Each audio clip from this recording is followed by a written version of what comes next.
ঝালমুড়ির দোকানের স্টাইলে আজকে ঝালমুড়ি বানিয়ে দেখাবো। তো আজকে ঝালমুড়ি বানানোর জন্য শসা, টমেটো, পেঁয়াজ, লেবু, কাঁচামরিচ লাগবে।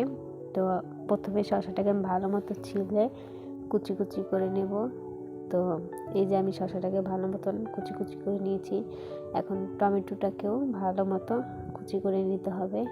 এগুলো একদম সুন্দর মতো কুচি কুচি করে নেব। আজকের ভিডিওটা যদি আপনাদের ভালো লাগে, লাইক, সাবস্ক্রাইব, কমেন্ট করে পাশে থাকবেন। আমি এখানে পেঁয়াজটাও ভালো মতো কুচি কুচি করে নেব। আজকে একদমই দোকানের স্টাইলের ঝালমুড়ি বানিয়ে দেখাবো, একদম অথেন্টিক স্বাদের। তো এখানে আমি মরিচটাকেও ভালো মতো কুচি কুচি করে নিয়েছি। ঝালমুড়িতে লেবু থাকলে একটা অনেক সুন্দর স্মেল আসে। তো এখানে আমি লেবুটাকেও ভালো মতন ছোট ছোট করে কুচি করে নেব। এখন এখানে আমি একটু লবণ দিয়ে ভালো মতন এটাকে মেখে নেব। এটা যত ভালো মাখা হবে তত বেশি টেস্ট হবে। তো এই যে আমি একদম ভালো মতন মেখে নিয়েছি। তারপরে এখানে আমি চানাচুর অ্যাড করব। তো এখানে আমি চানাচুর নিয়ে নিয়েছি।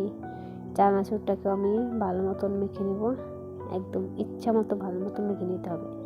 এখানে আমি মুড়িটাকেও ঢেলে দিলাম। আমি এখানে একটু বেশি করে বানাচ্ছি, কারণ এই মশলা দিয়ে বানালে খুবই স্বাদ হয়। তো এখানে আমি মুড়িটাও দিয়ে দিলাম। মুড়িটা দিয়ে এখন মুড়িটাকে আমি ভালো মতন মেখে নেব। এই যে আমার সেই দোকানের মশলা, এটা একদম বাড়িতে বানানো অথেন্টিক মশলা। এই মশলাটা দিলে ঝালমুড়ির স্বাদ দ্বিগুণ হয়ে যায়। তো এই মশলাটার রেসিপি যদি আপনাদের লাগে তাহলে অবশ্যই বলবেন, আমি রেসিপি দিব। তো এখন আমি এখানে 3 চামচের মতন দিয়েছি। এটা খুব বেশি দিলে আবার ঝালমুড়ির টেস্টটা নষ্ট হয়ে যায়, পরিমাণ মতন দিতে হয়। তো এটা দিয়ে আমি ভালো মতন মেখে নেব।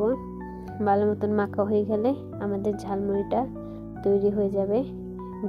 এই তো আমার মাখা শেষ। ভিডিওটা ভালো লাগলে লাইক, সাবস্ক্রাইব, কমেন্ট করে পাশে থাকবেন, যাতে আমার পরবর্তী ভিডিওর নোটিফিকেশন সবার আগে আপনার কাছে চলে যায়।